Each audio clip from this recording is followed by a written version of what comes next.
psychosomatique, donc c'est pas vrai. Si, le psychosomatique, c'est géré par la suspension ici antérieure du corps, et ça peut générer des déséquilibres fonctionnels musculaires. Hein. Donc c'est pas parce que c'est psy que ça doit être mis de côté. Il y a une logique là-dedans. Hein. On va voir que mécaniquement, il y a un impact des émotions sur le corps. Okay. Alors, qu'est-ce qu'une suspension hydropneumatique? Bon, les messieurs, je pense qu'ils savent. Nous, on n'est pas forcément toujours au courant. La suspension hydropneumatique, c'est en fait c'est Citroën qui avait lancé ça, qui avait expliqué. En fait, on a un réceptacle qui est fermé, dans lequel on a une zone où il y a un gaz. Hein, donc, dans la suspension hydropneumatique, c'est de l'azote. On a un autre espace où c'est de l'huile. Pour nous, c'est des liquides. Et on a en fait une membrane qui vient séparer les deux. Et en fait, c'est la membrane qui vient en permanence s'adapter avec soit une compression du gaz, soit un amortissement par le laminage du liquide ici. Okay. Voilà, grosso modo, ce qui vous permet d'avoir une voiture qui tient la route. Et alors nous, on a un système similaire qui nous permet de tenir la route aussi. Donc ça, c'est une vue de face. On a ici la partie gazeuse qui est en fait l'air résiduel qui est dans nos poumons. On a toujours un volume d'air dans nos poumons. Sinon, les poumons, ils se collent, ils collapsent. Okay. Donc vous avez beau souffler au maximum, il restera toujours de l'air. Avec les poumons qui sont enveloppés d'une peau qui s'appelle la plèvre, qui est inextensible. Okay. En dessous, on a un gros sac qu'on appelle le péritoine. Le péritoine, pareil, c'est un sac qui est fermé, qui est inextensible. Et à l'intérieur, il y a tous nos organes. Et dans les organes, donc les intestins, l'estomac, le foie, etc., dans les organes, on a du liquide, puisqu'il y a toujours du sang qui passe, il y a toujours de la lymphe qui passe. Et au niveau des intestins, on a en plus tout ce qu'on a mangé, qui vient aussi rajouter une masse liquide.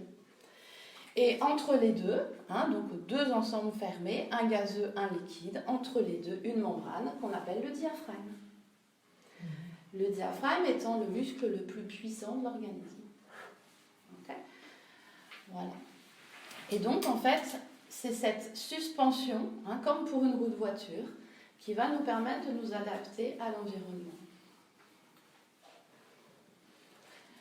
Pour la voiture, quand on roule comme un fou ou qu'on emprunte régulièrement des routes défoncées, on a les amortisseurs qui s'abîment beaucoup plus vite.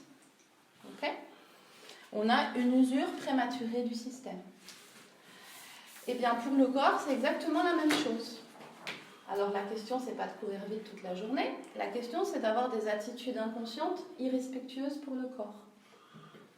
Alors là, le domaine est vaste, on peut en discuter. Et ou subir des environnements toxiques ou des situations inacceptables. On parle beaucoup du harcèlement au travail, on parle beaucoup de tout ça, mais il faut comprendre qu'en fait, tous ces environnements qui nous sont toxiques ont un impact sur notre suspension hydropneumatique. Et donc, on a évidemment une usure prématurée du système et un vieillissement accéléré. D'où le slogan de cette partie, je vous ai fait rentrer par la porte de corporéal et pas par la porte de kiné, puisque moi, mon job, en fait, c'est la prévention des phénomènes d'accélération du vieillissement. Parce que ça se situe ici, en fait.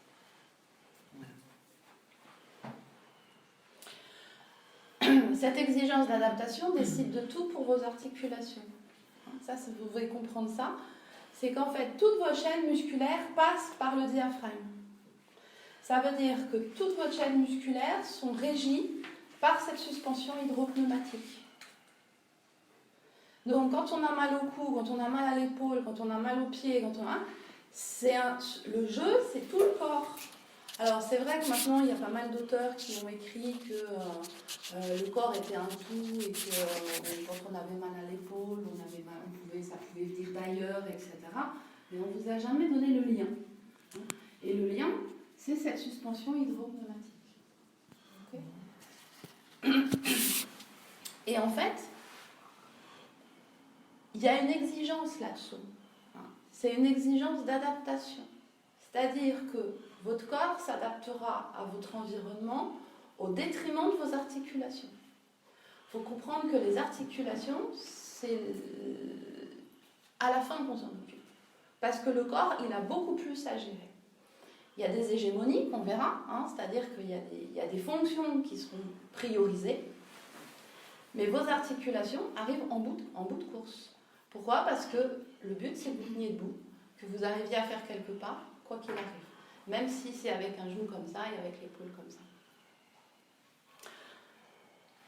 Alors, le diaphragme, souvent on me dit, ouais, il est là. Oui, en fait, il est là. D'accord ?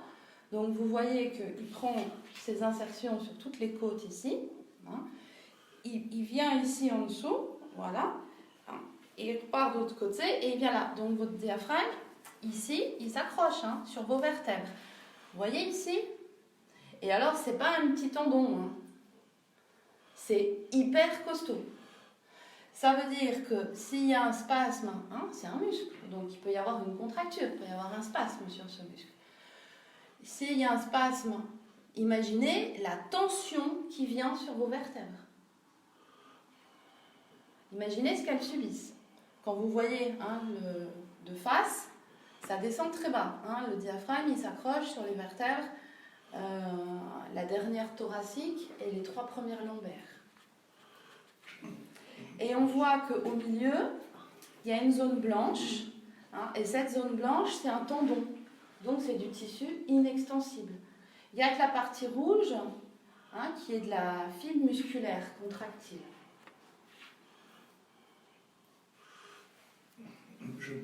Ouais. Vous avez dit l'attachement derrière. C'est pour cela que lorsqu'on tousse dans une certaine forme de pneumonie, on a mal là dans le dos. Donc c'est le diaphragme, l'attachement. Tout à fait. Ok. L'innervation du diaphragme, elle est intéressante à regarder. Je ne vais pas vous faire un cours théorique là-dessus, ni un cours d'embryologie. Mais ce qui est important quand même, que vous compreniez, c'est que normalement, un muscle, il est innervé par le plexus. C'est-à-dire que les muscles du bras, ils sont innervés par le plexus du bras. Donc en fait, ça vient des cervicales, etc. C'est en ligne droite. Donc normalement, le diaphragme, il devrait être innervé par les nerfs qui passent au niveau des côtes.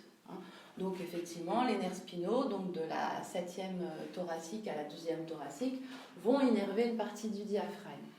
Mais la nature, et ça on le retrouve dès l'embryon, la nature en fait a utilisé le nerf phrénique pour innerver le diaphragme. Le nerf phrénique, vous voyez, ça sont dans la 4e cervicale, 5e cervicale, 6e cervicale. On a le plexus habituel et on a un petit rameau tout seul qui part, on ne sait pas pourquoi, pouf, il part complètement différemment des autres.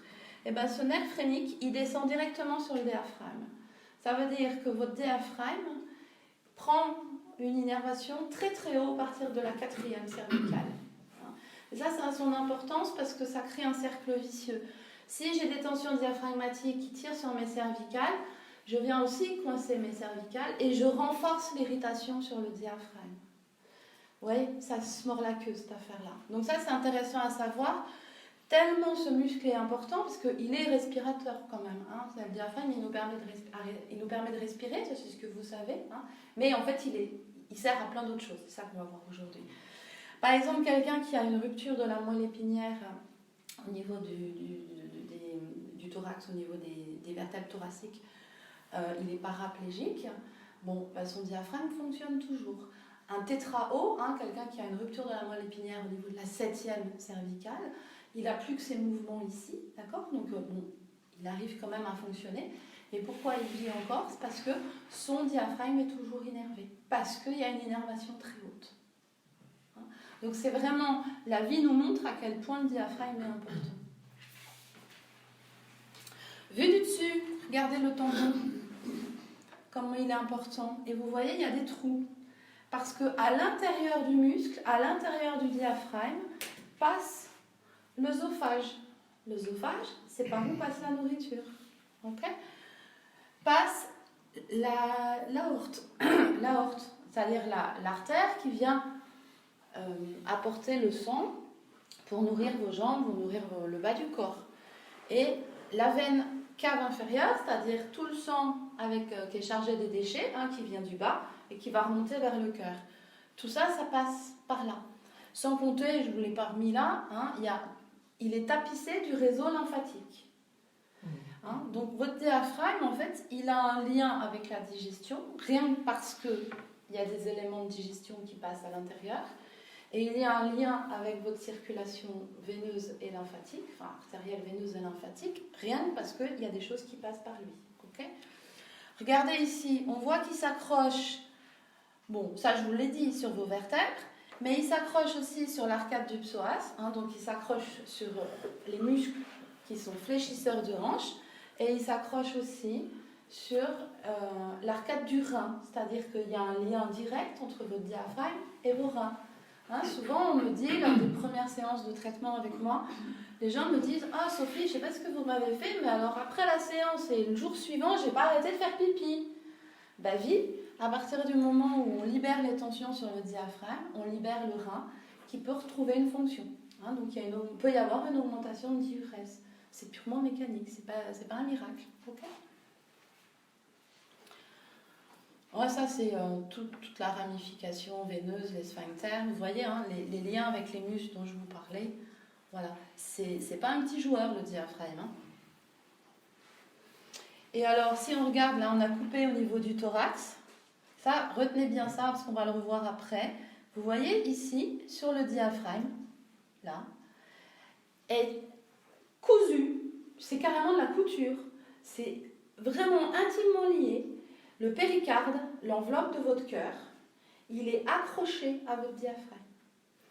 Et le péricarde, donc il y a le cœur qui est dedans, il va s'accrocher sur les cervicales et l'épaule gauche, une partie de l'épaule gauche. Okay, alors ça, c'est à retenir parce que des fois, j'ai des gens qui viennent me voir, enfin c'est assez souvent, ça arrive au moins une fois par semaine, des personnes qui viennent me voir en disant « Écoutez, je viens vous voir parce que j'ai des douleurs j'ai des tensions dans les épaules, j'ai des tensions dans les cervicales.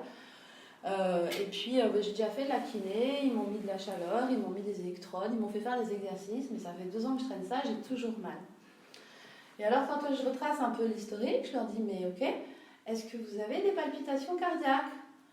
« Ah oui, mais j'en parle pas parce que j'ai été voir le médecin, on a fait des examens, tout va bien, mais ça doit être parce que je bois trop de café. » Ah, ok.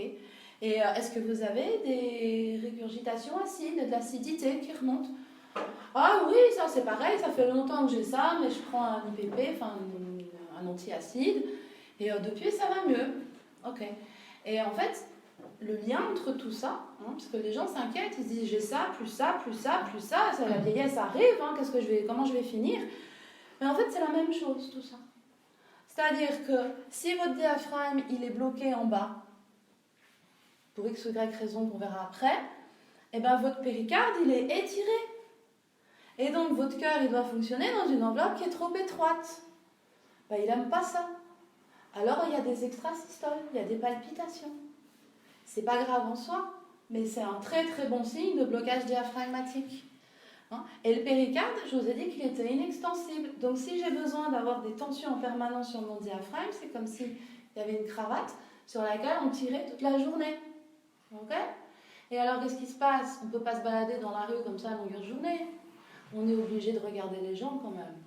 Donc on vient crisper énormément les muscles ici, ce qui renforce d'ailleurs les pressions au niveau du nerf phrénique. On a des tensions dans les épaules. On peut aller masser tout ce qu'on veut ici, ça soulagera sur le moment, mais ça ne corrigera pas, parce que le problème, c'est mon diaphragme qui tire. Et ça, on le sait, parce qu'il y a des palpitations cardiaques qui apparaissent.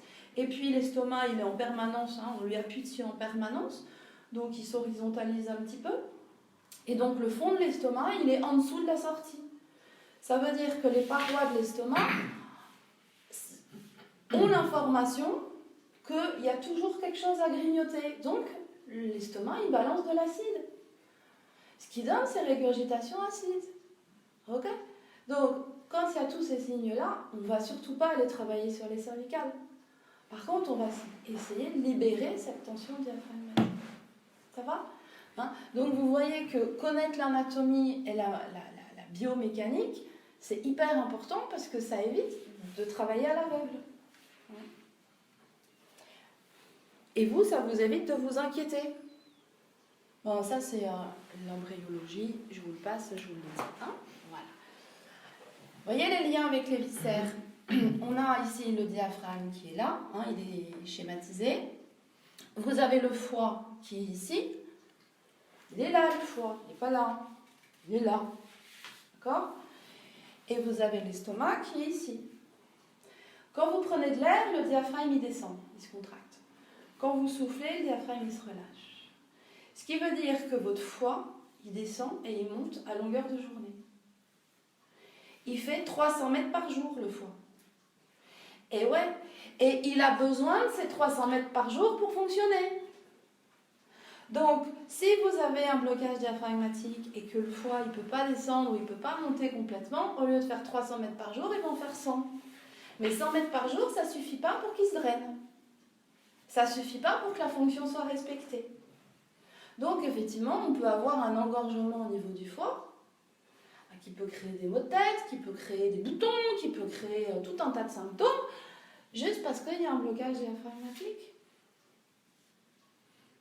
Et là, je vous dis juste en aparté, parce qu'on va le revoir après, un blocage diaphragmatique peut être d'origine émotionnelle.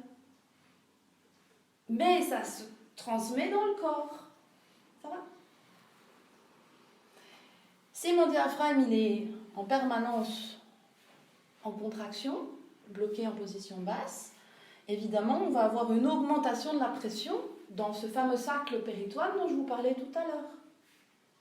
Hein, il est inextensible, le péritoine. Donc, si on appuie dessus, là, les viscères, ils ont passé dedans. Hein, c'est comme si vous avez un ballon de baudruche. Vous voyez ce que c'est, les petits ballons de baudruche, là ? Si vous appuyez dessus, il va avoir un gros ventre. D'accord ? Et il y a une augmentation de la pression à l'intérieur. Donc, si j'ai une augmentation de pression dans mon ventre, le sang qui est dans les jambes, il ne remonte pas bien vers le cœur. Parce que pour que le sang passe des cuisses vers le cœur, il faut qu'il y ait à un moment donné une pression plus faible dans le ventre que dans la cuisse. Donc le retour veineux ne peut pas se faire. Le retour lymphatique ne peut pas se faire. Ok ? Donc on peut avoir des problèmes circulatoires qui ne sont pas forcément dus à l'hérédité, qui ne sont pas forcément dus au fait qu'on est assis toute la journée, qui ne sont pas forcément dus au fait qu'on a pris la pilule ou quoi que ce soit, juste parce qu'on a une hyperpression abdominale. Et cette hyperpression abdominale est causée par un blocage inspiratoire qui lui-même peut être causé par une cause émotionnelle. Ok ? Alors, je vous ai parlé des chaînes musculaires qui passaient par le diaphragme. Je sais que les chaînes musculaires, pour vous, c'est assez abstrait. Qu'est-ce qu'une chaîne musculaire ? Vous savez ce que c'est qu'un muscle ? Okay ? Le muscle est entouré par une peau, hein, qu'on appelle un fascia, c'est du tissu conjonctif. Okay ? Tissu conjonctif, il est connu pour être un tissu qui est fait de cellules qui sont assez lâches.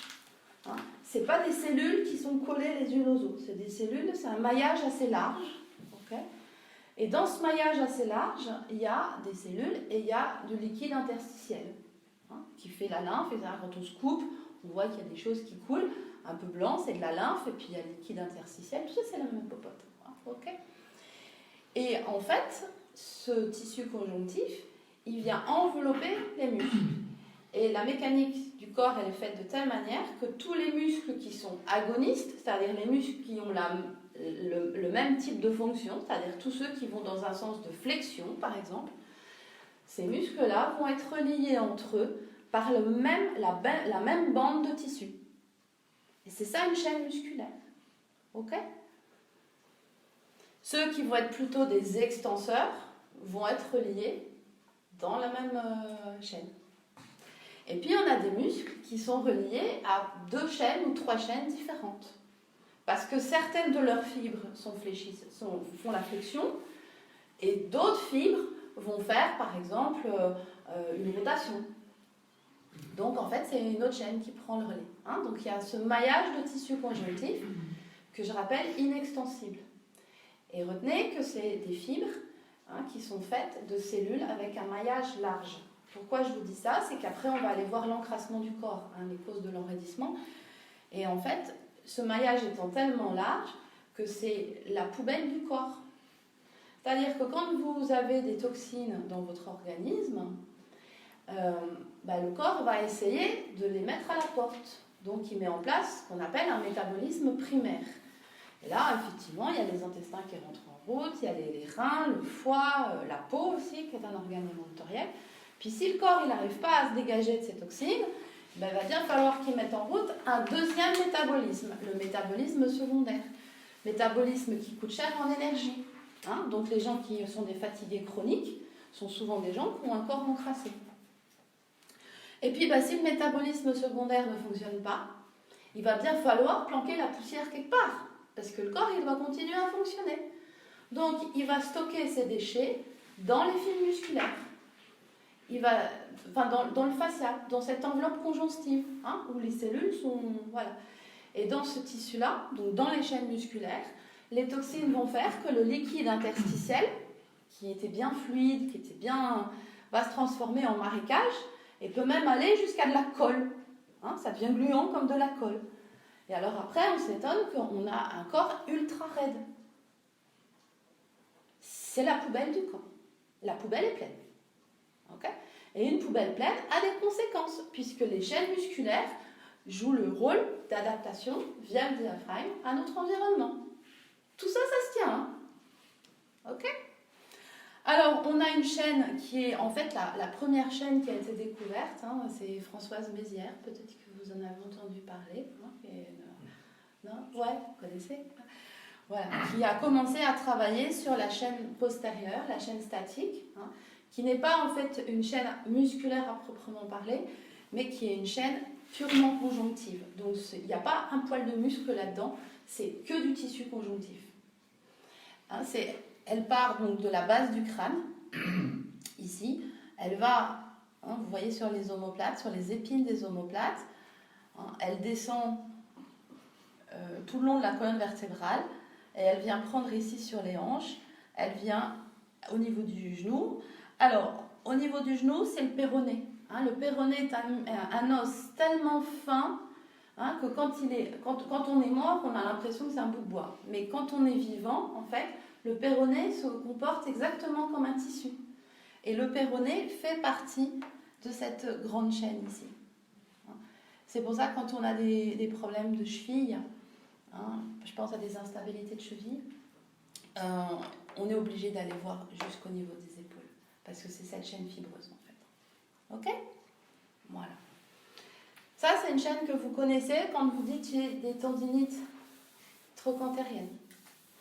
En fait, ce n'est pas une tendinite trochantérienne. C'est juste qu'on ne sait pas comment appeler ça. C'est une inflammation de cette chaîne fibreuse à ce niveau-là. On va comprendre pourquoi elle s'enflamme.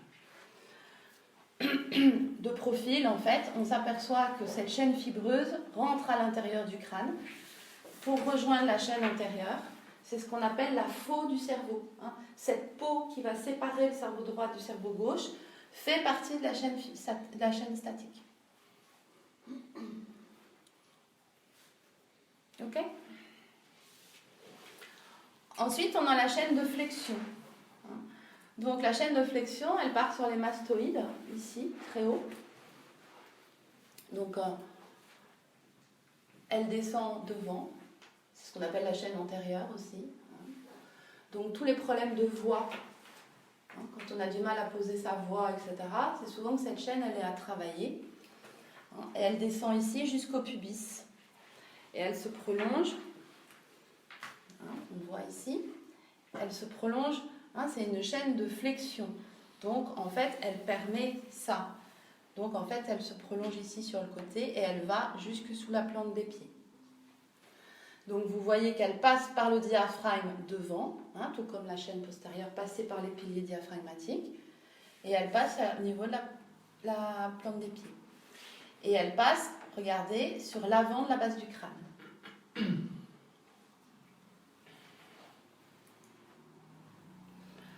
Sa copine, la chaîne d'extension, elle part très très haut du crâne. Elle va évidemment jusqu'au sacrum. Alors, moi je préfère cette vue-là. Donc vous voyez, elle rejoint la chaîne antérieure qui s'arrêtait là. Voilà. Elle prend toute la colonne vertébrale.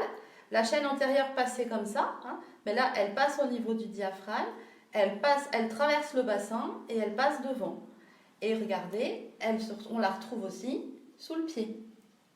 Donc pareil, elle passe sous le pied, elle passe au niveau du diaphragme et elle passe au niveau de la base du crâne.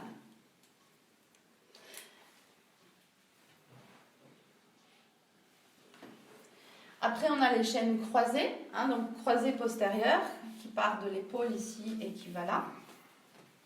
Qui part de l'épaule et qui va sur le bassin de l'autre côté. Ce qui donne en fait, vous voyez qu'elle part au niveau de la base du crâne. Elle enveloppe les épaules, elle recroise par derrière, donc au niveau du diaphragme. Elle repasse sur les côtés ici et elle passe ici. Ça veut dire que la chaîne croisée postérieure fait également l'ouverture des membres inférieurs. C'est Tarzan. Okay.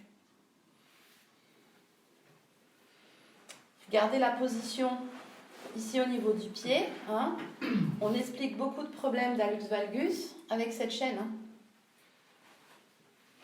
L'hallux valgus n'est que l'expression d'une chaîne d'ouverture qui est tirée à bloc. Vous voyez ce que c'est l'hallux valgus? Non, c'est quand le gros orteil, il y a un oignon qui part en travers. Je ne sais pas comment vous appelez ça. Vous voyez?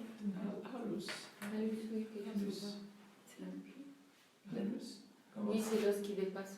Oui, c'est la même chose. Ouais, voilà. Donc, ça se travaille à partir de cette chaîne d'ouverture. C'est signe qu'il y a des tensions sur la chaîne d'ouverture. Donc, on retrouve le pied, le diaphragme, la base du crâne. Et on a sa copine d'en face, qui est la chaîne antérieure, ici, qui passe là, fermeture. Petite fille timide. D'accord? Petite fille timide, Tarzan. Ok? Tout ça, c'est important de le sentir, parce que aussi, les émotions vont nous faire sentir des postures, si on est un peu à l'écoute. Quand on est face à quelqu'un qui nous impressionne, on est rarement comme ça. On a tendance à être comme ça. Ce qui génère des crispations, parce que le mouvement, il ne se fait pas par l'opération du Saint-Esprit. Il se fait parce qu'il y a des tensions dans les muscles. Okay? Et si on a tendance à être tout le temps dans une position de soumission, on a un schéma musculaire qui est sur une fermeture. Okay? Avec tout ce que ça sous-entend comme impact articulaire. Ouais. Je vous ai mis les muscles, mais ce n'est pas intéressant. Ce que je veux, c'est que vous compreniez le schéma. Donc, toute cette mécanique permet l'adaptation du corps. Ça, je vous l'ai expliqué. Mais, en fait, on a une adaptation à l'environnement interne. C'est-à-dire que toute cette mécanique gère le fait que vous avez mangé. Parce que quand vous venez de manger, votre estomac, il s'est dilaté. Donc, il n'est pas question que votre diaphragme vienne écraser l'estomac qui est plein. C'est pour ça que quand vous avez beaucoup mangé et que vous avez un gros estomac, eh ben, vous vous sentez, vous avez du mal à vous asseoir, vous vous sentez un peu... Voilà. C'est parce qu'un gros repas qui dilate l'estomac va avoir des répercussions sur tout le corps. Alors, si c'est une fois de temps en temps, ben, c'est pas grave. Mais chez les très gros mangeurs, avec en permanence un estomac qui est dilaté, ben, il y a une réaction posturale de tout le corps derrière. Si on augmente notre activité physique, on va évidemment plus solliciter la suspension et les chaînes musculaires, donc le corps va devoir gérer ça aussi. C'est ni bien ni mal, c'est juste que ça sert à ça. Quand on prend du poids ou quand on en perd, ça modifie les pressions internes dans le corps, donc ça modifie le jeu des chaînes musculaires. La gestion du stress, la gestion des peurs, tout ça, c'est comment on le vit à l'intérieur de soi. C'est ce que je vous ai déjà un tout petit peu expliqué avec la petite fille timide et Tarzan. Cette mécanique gère ça également. Et en fait, on s'adapte aussi à l'environnement externe, c'est-à-dire les déplacements, le travail, les loisirs que vous faites, hein, tout ça c'est géré par cette mécanique. La relation aux autres, la relation à votre environnement toxique ou environnement fertile, hein, et puis la gestion de vos accidents, de vos besoins de confort, etc. Des situations qui peuvent vous faire peur, tout ça c'est géré par le corps. C'est-à-dire qu'en fait ça va être priorisé. Hein. Le corps va vous amener, il va se tortiller dans tous les sens, il va tout faire, il va tout vous donner pour que vous arriviez à gérer votre environnement interne et votre environnement externe. C'est pour ça que là j'aimerais m'arrêter 2 minutes, hein, parce que j'entends tout le temps des personnes me dire qu'elles sont victimes de leur corps. Alors on ne va pas me le dire comme ça, mais la façon dont elles se présentent, la façon dont elles parlent de leur corps, etc., c'est toujours elle la victime. Et ça ne marche pas, surtout pas avec moi. Ok ? Le corps, il vous donne tout ce qu'il peut. Il n'y a pas plus grand acte d'amour que ce que fait votre corps. Et s'il se déglingue, c'est pas de sa faute. Hein.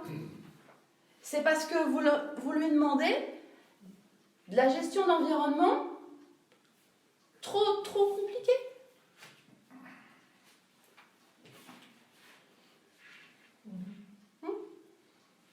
D'accord ? Donc, arrêtez d'être contre votre corps.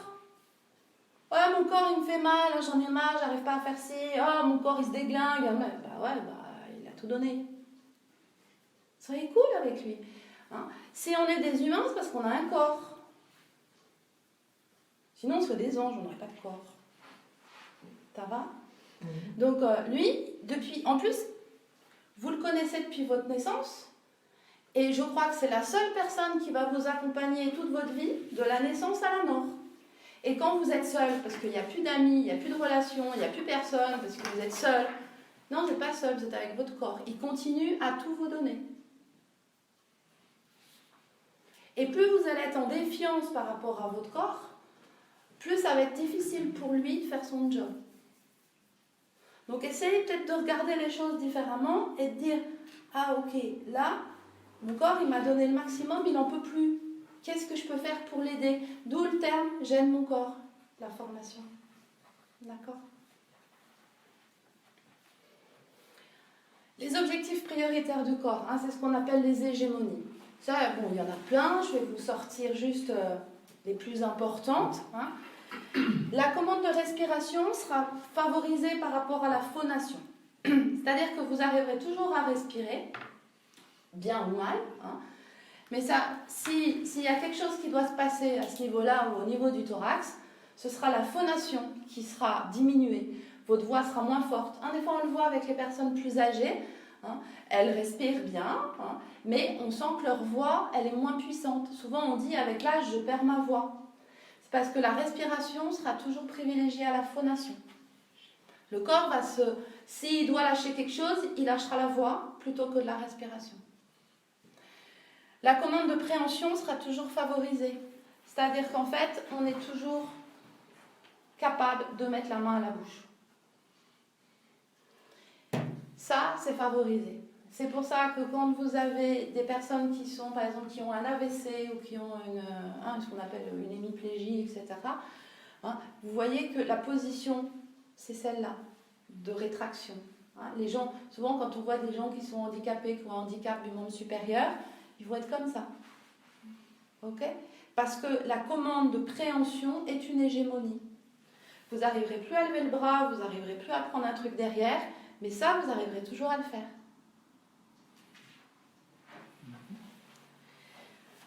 La commande statique est toujours primordiale sur la dynamique. Ça veut dire que quoi qu'il se passe dans votre corps, le corps fera toujours tout ce qu'il faut pour que vous arriviez à tenir debout. Hein, dans les centres de soins pour des personnes qui sont très handicapées, on utilise cette hégémonie pour passer les personnes du lit au fauteuil, ou du fauteuil au lit, ou faire les transferts, etc. On s'aperçoit que la personne, même si elle n'arrive pas à marcher, elle arrivera toujours à passer par la phase debout. Je ne parle pas évidemment des paraplégies, etc. mais c'est une hégémonie. Et donc, en fait, dans la fonction statique, on retrouve la marche. Parce que contrairement à ce qu'on pense, la marche ne recrute pas des muscles dynamiques, mais des muscles statiques. La course recrute des muscles dynamiques, la marche recrute des muscles statiques. Donc on arrivera toujours, même si c'est très adaptatif, mais on arrivera toujours à faire quelques pas. On ne pourra plus courir, on ne pourra plus s'accroupir, on ne pourra plus danser, on ne pourra plus, mais on arrivera toujours à se mettre debout et à faire quelques pas. Parce que le corps va tout tortiller pour que ça, au moins, ça marche. C'est une hégémonie. Okay. Une autre hégémonie, c'est de faire durer le système au maximum. Alors ça, je l'ai mis en orange, parce que ça va un peu au contraire de ce qu'on apprend depuis qu'on est tout petit. Hein. Le corps est le partisan du moindre effort. Voilà. Le corps, il est comme ça. Moins il en fout, mieux il se porte. C'est-à-dire qu'en fait, toute notre physiologie est basée sur le moindre effort. Ok ? Ça veut dire qu'au fur et à mesure qu'on vieillit, le corps va augmenter ses courbures. Parce que c'est vachement confortable. Alors, soit comme ça, soit comme ça. Hein. C'est pour ça que quand on vieillit, on perd un peu son côté lancé, son côté très dynamique, son côté un petit peu sportif, je me tiens, machin. Pourquoi ? Parce qu'au fur et à mesure, le corps va dans le moindre effort, une augmentation des courbures pour que ce soit plus confortable. Il faut dire que pendant toute votre vie, vous lui avez demandé tellement d'efforts pour autre chose qu'il essaye de gagner de l'énergie partout où il peut en trouver. Alors ça c'est bien, le moindre effort pour le corps qui vieillit. Oui, mais c'est ce que je dis après. Ça se fait au détriment de la beauté. C'est-à-dire que le confort va être privilégié par rapport à la beauté. Donc c'est pour ça qu'à un moment donné, on se voit dans une glace, on se dit « Ah, mais je me voûte. » D'accord ? Le confort statique est toujours synonyme d'augmentation de tonus postural. Ça veut dire quoi ? Ça veut dire que c'est aussi un principe de moindre effort. Hein. Le corps va se tasser, c'est-à-dire que les muscles vont s'enraidir pour que ça tienne mieux sans effort. Mais donc on va perdre notre côté dynamique. Ok ? Donc la loi du moindre effort, c'est j'ai mes courbures qui augmentent, donc c'est moins élégant, et en plus j'ai moins de capacité à bouger. Mais je fais moins d'efforts, c'est cool. Et donc on a en fait, ça vous l'avez sûrement senti, plus on prend de l'âge, plus le corps s'enraidit. Le vieillissement naturel des muscles, c'est le raccourcissement. Okay ? On va voir les conséquences que ça a sur le reste. On a déjà vu que pour s'adapter, la suspension hydropneumatique et les chaînes musculaires avaient besoin d'être réactives, donc normalement ça doit être fluide et souple. Mais plus on vieillit, plus on s'enraidit, plus les courbures augmentent. Donc moins la suspension hydropneumatique a des outils et des capacités pour compenser. Et plus le muscle se raccourcit, plus il perd en force. Hein ? C'est pour ça que souvent on vient me voir, on me dit oh ouais, j'ai mal au dos, mon médecin m'a prescrit des séances pour faire de la musculation du dos. Alors là déjà, pour moi, c'est juste pas possible. Donc je refuse de faire ça. Parce qu'en faisant de la musculation, j'augmente le tonus musculaire et le raccourcissement du muscle. Moi, je m'intéresse très peu, en fait, aux patients qui ont 15, 16, 20, 25 ans. Moi, je m'intéresse vraiment à la prévention des phénomènes d'accélération du vieillissement. Donc, les personnes qui viennent me voir sont déjà des personnes qui sont dans un processus où ça s'est mis en place. Okay ? Et donc, ça veut dire que les personnes qui viennent me voir souffrent d'une faiblesse musculaire, non pas parce qu'elles n'ont pas de muscles, mais parce que les muscles sont trop tendus. Ok ? Donc, on dit oui, mais j'ai perdu en force. Mais oui, vous avez perdu en force. C'est pas parce qu'on va pas chercher à muscler, c'est pas parce que vous n'avez pas de muscles. C'est que vos muscles, ils sont trop crispés. Un muscle, c'est quoi ? C'est des fibres qui sont croisées comme ça. actine, myosine. Ok? Quand le muscle se contracte, ça se rapproche. Ok? La force est proportionnelle au déplacement ici de mes doigts. D'accord? Donc si j'ai un muscle souple, avec des fibres qui sont bien espacées, quand je vais vouloir contracter mon muscle, je vais avoir une grande course et donc une grande force. Si mon muscle il s'est raccourci, on est là. Je vais demander une contraction, je vais obtenir ça. Donc j'ai moins de force. Entre ça et juste ça, il y a une vraie différence. Et si vous arrivez comme ça et que moi je vous muscle, eh ben vous allez sortir de mes séances, vous allez être là. Ah, ça va être rigide, hein, c'est une arthrodèse naturelle. Hein. C'est comme si on vous avait mis des clous et des vis dans le dos. Il n'y a pas de problème, ça ne bouge plus. Peut-être que ça fera moins mal, soit. Et vous allez être esclave de ça. C'est pour ça que les gens, aussi d'autres personnes me disent, mais je suis obligée de faire mon sport tous les jours, je suis obligée d'aller à la salle de sport, parce que sinon j'ai mal au dos. Ben oui, ils sont obligés d'entretenir cette raideur musculaire, hein, parce qu'ils ne vivent pas grâce au mouvement, ils vivent grâce à la rigidité. Ok? Donc en fait, on peut muscler, la tonification est très intéressante, mais seulement quand on a un bon débattement pour entretenir la fibre musculaire. Parce qu'effectivement, si on lui fait faire ça régulièrement à cette fibre musculaire, toutes ses propriétés vont être sa viscosité, son oxygénation, tout ça, ça va être entretenu, ça va être très bon pour la santé. D'accord? Mais là, dans ces cas-là, on va faire de la tonification sur un muscle sain. Ok? Ça, c'est important à comprendre. Hein. Donc, si vous avez perdu en force, et on le voit chez les personnes âgées qui ont moins de force, elles ont moins de force parce que souvent, elles sont très raides. Dès qu'on réassouplit le corps, on retrouve de la force. Ok? Et ça, c'est une histoire d'hégémonie. Alors, je vous ai expliqué les histoires de pression. Hein. Donc, pour gérer l'augmentation de la pression, donc si mon diaphragme il est en bas, hein, il s'est crispé vers le bas, j'ai une augmentation de la pression. Ça, je vous l'ai expliqué tout à l'heure. Okay? Donc, qu'est-ce qui va se passer?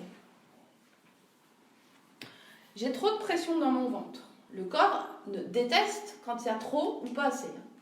Le corps, son objectif, c'est l'équilibre des pressions. Okay? J'ai trop de pression dans le ventre. Donc, le corps doit trouver un système pour faire lâcher la pression. Qu'est-ce qu'il va faire? Il va donner l'information aux chaînes musculaires de venir avancer le bassin. Hein, le bassin va s'avancer et s'ouvrir. Donc, ça va redonner un petit peu d'espace ici. Et puis, au niveau du thorax, ça va se soulever un peu ici. D'accord? Pour qu'ici, il y ait plus d'espace et donc que la pression se rééquilibre. Alors là, ça va aller mieux.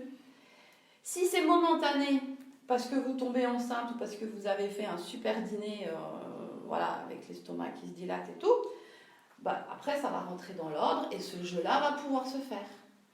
Mais si c'est une hyperpression abdominale qui est constante, les muscles ici, hein, les chaînes latérales de hanche dont on a parlé tout à l'heure, elles vont être en permanence crispées pour maintenir l'antéversion et l'ouverture du bassin.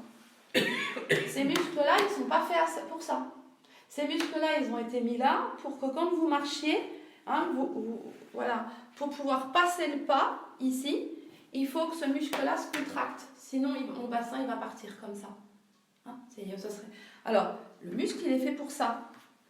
Donc, s'il est utilisé à ouvrir le bassin pour soulager la pression, il est déjà comme ça.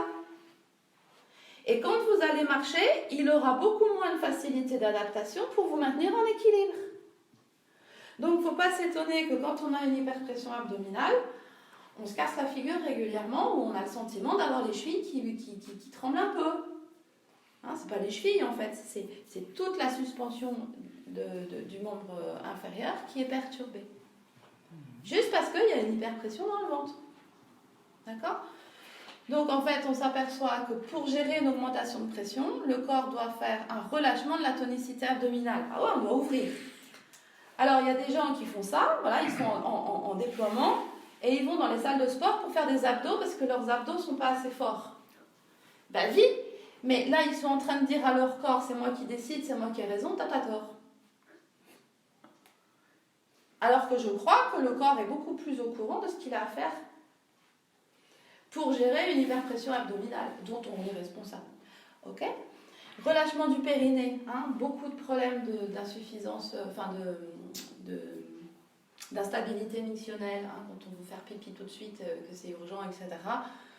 Ou qu'on a des petites fuites urinaires à l'effort, sont causées en fait par le bassin qui est obligé de s'antéverser.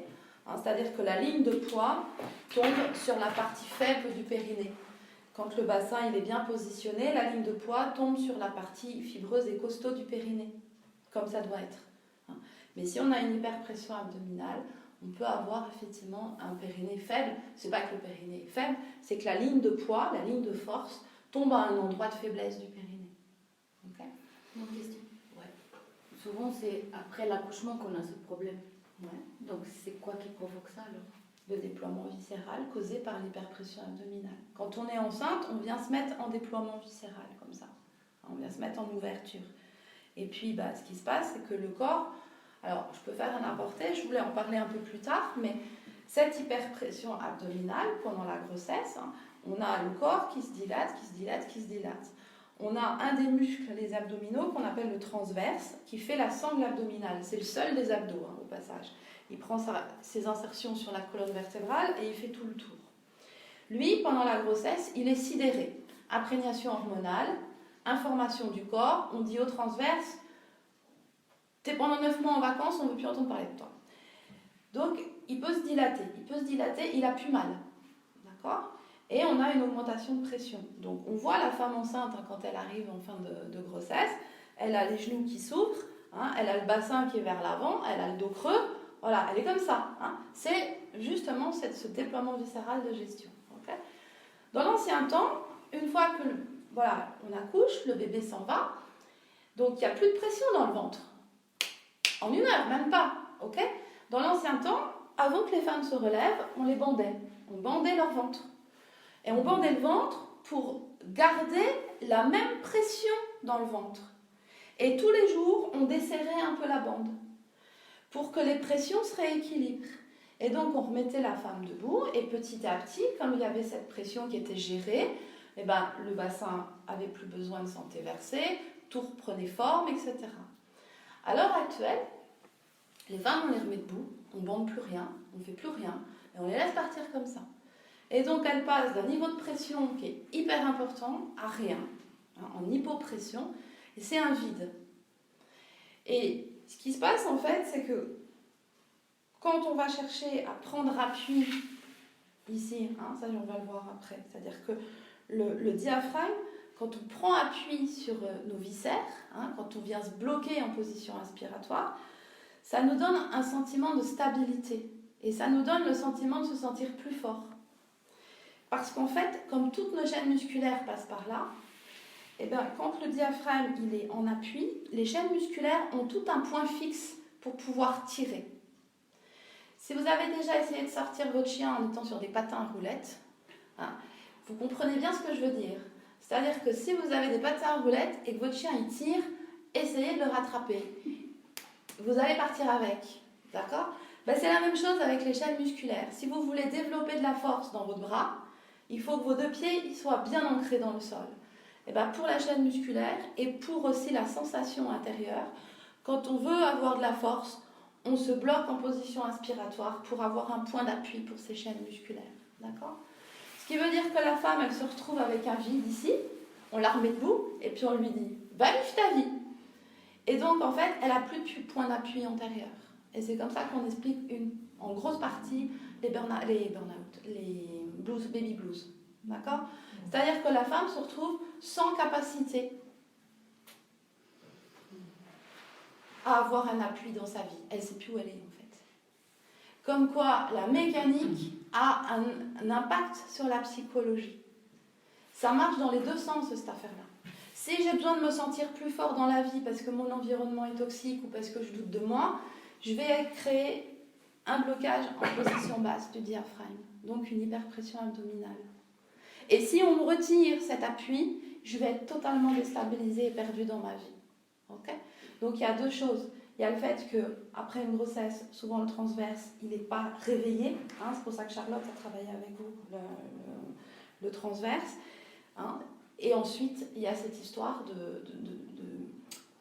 de bassin qui s'entéverse, etc., qu'il faut corriger.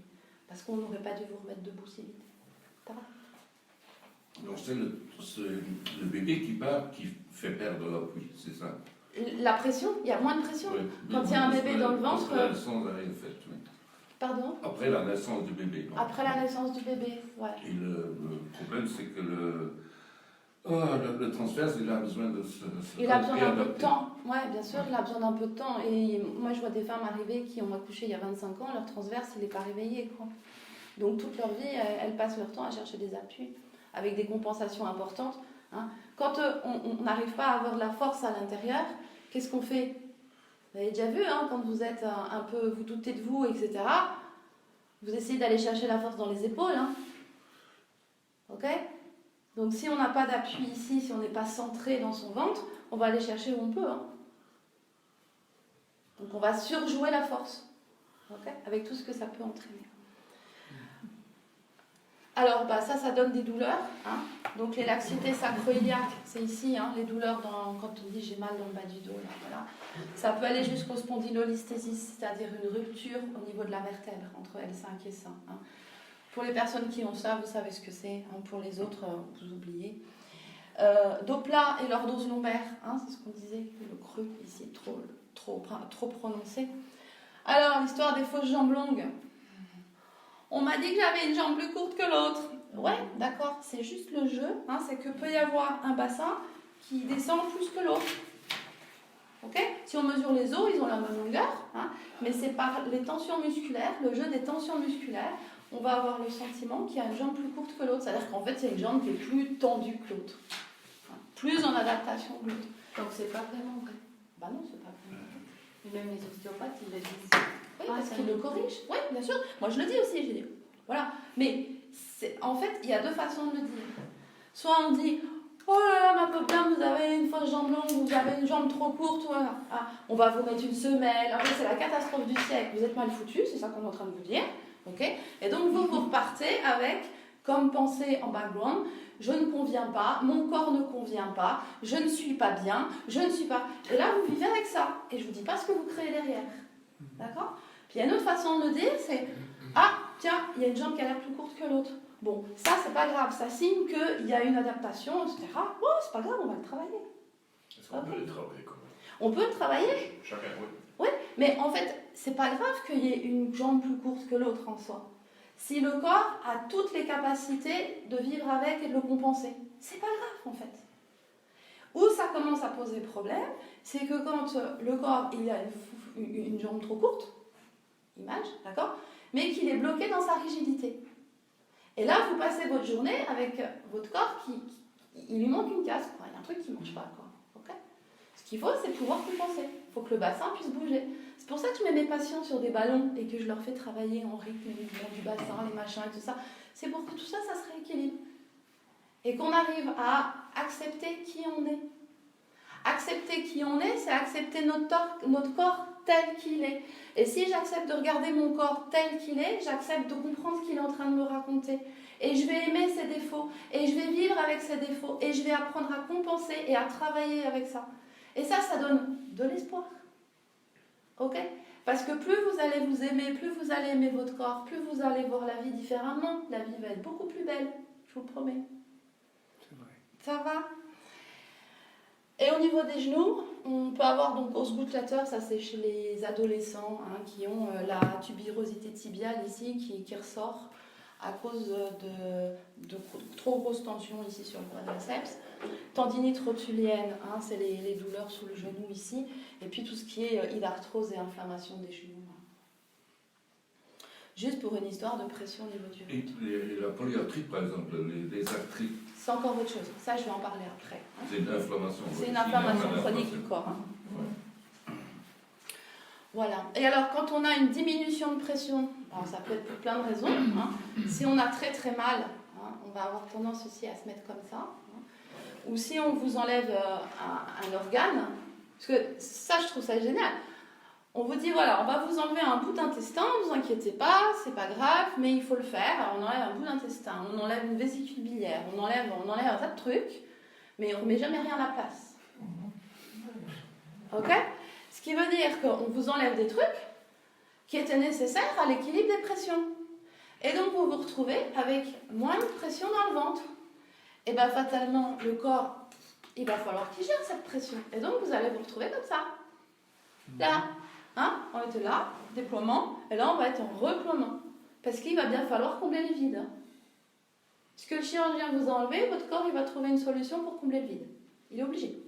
Sinon il ne peut pas fonctionner. Donc en fait on a un enroulement des épaules, un abaissement des côtes, l'augmentation de la tonicité abdominale. Hein, c'est des gens qui ont les ventres de bois. Ils ont le ventre dur tout le temps. Flexion de hanche, adduction, rotation interne. Alors flexion de hanche, adduction, rotation interne. Donc c'est des gens, j'exagère, hein, mais il marche comme ça. D'accord ? Ici. Voilà, flexion, hein, ici. D'accord ? Ça c'est le bassin, ça c'est la tête du fémur. Flexion, adduction, rotation interne. Et on a ici, en permanence, la tête qui vient appuyer sur le cotyle, au niveau du bassin. Nous n'avons pas vu les pieds, c'est les pieds qui sont comme ça, vers l'intérieur. Oui, mais sauf que moi je vous le montre de façon. Oui, on le voit pas. Je vous le montre de façon. Là, comme ça. Oui. Ok ? Je vous le montre de façon grotesque. Mais ça se joue par quelques millimètres. Hein. Moi, ça fait 25 ans que je travaille, donc c'est vrai que mes yeux sont un peu plus aiguisés. Mais vous n'allez pas forcément voir que la personne, quand elle marche, elle est bloquée comme ça. C'est une histoire de quelques millimètres. Elle perd un peu d'extension, hein. Elle a plus de mal à faire ça, elle va avoir plus de mal à ouvrir la jambe, elle sera plus facile en rotation interne, etc. Hein. Et au fur et à mesure, on a donc cette partie de l'os qui s'use, hein. Et ça, c'est le mécanisme d'apparition de la coxarthrose, arthrose de hanche. Donc ça, c'est ligne prothèse de hanche. D'accord ? Donc, diminution de la pression dans le ventre. 10 ans plus tard, prothèse de hanche, et on ne fait rien. D'accord ? Valgus du genou, bon ça c'est les jambes en X, on trouve ça chez les enfants. Alors là, on peut avoir aussi des problèmes au niveau du périnée, mais là le périnée il est en travail constant, parce qu'en fait on est tout le temps en train de serrer. Et donc il peut y avoir des problèmes d'instabilité mictionnelle, c'est-à-dire des envies de faire pipi, des trucs comme ça très très vite, avec une petite incontinence, mais là c'est pas parce qu'on est sur une ligne de force, hein, qui n'est pas placé au bon endroit, mais c'est parce que votre périnée, il se fatigue à un moment donné. Hein, donc il fait plus son usage de périnée parce qu'il est tout le temps en train de travailler. Voilà. Et alors on retrouve la syphose dorsale. Donc tout ça, ça a son lot de douleurs. Hein, donc les névralgies cervico-brachiales, c'est quand on a mal là. Voilà. Périarthrite d'épaule, c'est toutes les douleurs d'épaule, hein, qui sont. Alors souvent les épaules, elles arrivent bloquées comme ça. On dit, ouais, j'ai mal à l'épaule. C'est pour ça que je vais aller vous faire travailler votre épaule ici. On va aller travailler ça. Justement pour aller dans le sens inverse. Okay ? Et quand je travaille sur une épaule, je vais aussi libérer la pression au niveau du ventre, modifier les pressions. Hein, voilà. Vous voyez, on fait le chemin inverse. Dos rond, Scheuermann, bon ça c'est, voilà, ventre de bois je vous ai dit, arthrose de hanche je vous ai dit, perte de mobilité des hanches aussi. Flexion de genoux, hein, c'est-à-dire qu'on a toujours les genoux légèrement pliés. Et douleur de rotule, parce que quand on a le genou toujours légèrement un peu plié, alors ça ne se voit pas forcément, hein, puis ça peut être que d'un côté, la rotule elle est toujours plaquée contre le fémur. Donc à force, ça fait mal. Voilà. Alors, ce que je vous disais, le diaphragme gère de la même manière les pressions physiques et les pressions émotionnelles. Hein, donc quand on doit se sentir fort pour porter une charge lourde, hein, si vous déménagez, vous avez un colis hyper lourd à porter, spontanément vous allez faire, vous allez bloquer et là vous allez vous sentir fort. Hein, donc c'est ce que j'expliquais tout à l'heure, c'est ce mécanisme, hein, de point d'appui. Mais si vous avez besoin de supporter votre charge de travail qui est importante, les ennuis que vous avez, votre mental qui est en permanence en train de ruminer, etc., vous avez aussi besoin de vous sentir fort. Donc vous allez prendre la position Hein, en France, nous, on a une expression qui dit avoir la tête dans le guidon. Je ne sais pas si vous connaissez cette expression. Hein, c'est quand on est un peu stressé, etc. Et ben voilà, c'est le blocage du diaphragme. Quand on peut te faire tout petit, hein, si on doute de soi, qu'on n'ose pas, qu'on a peur de déranger, qu'on a peur de prendre sa place, que, voilà, vous savez, les gens qui veulent vivre sous le papier peint, là, tu sais, voilà. Bon, et ben là, on va au contraire avoir un diaphragme qui va se faire aérien. Là, on n'arrivera jamais à inspirer comme ça, non, c'est votre place. Hein, donc on va inspirer un tout petit peu, inspirer un tout petit peu, voilà, c'est des petites souris, hein, des petites souris, voilà. Mais là, en fait, on a un blocage diaphragmatique expiratoire. Et en fonction de ces blocages émotionnels, en fonction de sa vie, en fonction de tout ça, on peut retrouver des personnes qui sont en blocage inspi et en blocage expi, hein, et qui ont effectivement une course diaphragmatique qui est super courte. Voilà. Et là, on retrouve en fait associé beaucoup de problèmes respiratoires, de dyspnée, d'encombrement chronique, etc. C'est pourquoi, hein, ça je l'ai mis en bas, mais j'aurais pu le mettre en haut, le psychologique peut réellement faire mal au corps. Hein. Moi, je vois des fois des gens arriver qui sont un peu vraiment abattus parce que leur médecin leur a dit oui, c'est dans votre tête, on ne peut rien faire pour vous. Yes, ok. Non, c'est dommage. Donc, quand on doit se sentir fort longtemps, hein, parce que c'est difficile autour de soi, horizontalisation de l'estomac, c'est ce que je vous ai expliqué. Hein, le diaphragme, il appuie sur l'estomac s'horizontalise, il y a un excès d'acide. Irritation de l'estomac, augmentation des sécrétions d'acide, digestion beaucoup plus lente, sensation de boule au ventre. C'est là qu'on retrouve, hein, comme il y a une hyperpression, on retrouve les phénomènes d'hernie inguinale et les phénomènes d'hernie ombilicale, causés par cette hyperpression, hein, et ce blocage diaphragmatique inspiratoire. Circulation veineuse et lymphatique qui se détériore, je vous l'ai expliqué, douleur dans le bas du dos, douleur le long du bassin et sur le côté des hanches, palpitation cardiaque et extrasystole alors que le cœur va bien, tension douloureuse et chronique des épaules et de la nuque. Voilà le tableau clinique d'un blocage diaphragmatique en position respiratoire. Ouais. Je peux vous poser une question, palpitation cardiaque et extrasystole, alors que le corps va bien. Donc il ne faut pas s'occuper du cœur. Il faut aller voir que tout aille bien. Hein, donc vous allez voir le médecin qui va voir si effectivement le cœur, il n'y a pas un problème sur une valvule, qu'il n'y a pas... Voilà. Mais si le cœur va bien et qu'il y a des palpitations, c'est mon job. Okay? C'est parce qu'il y a un spasme sur le péricarde. Le tableau des gens qui veulent se faire petits, c'est-à-dire du blocage expiratoire, hein, on retrouve des douleurs et des sensations de poids dans l'estomac quand on a mangé quelques bouchées. Les gens, ils ont faim, ils mangent 3 bouchées et puis plus faim, passe pas. Crampe d'estomac. Les douleurs ici dans le thorax.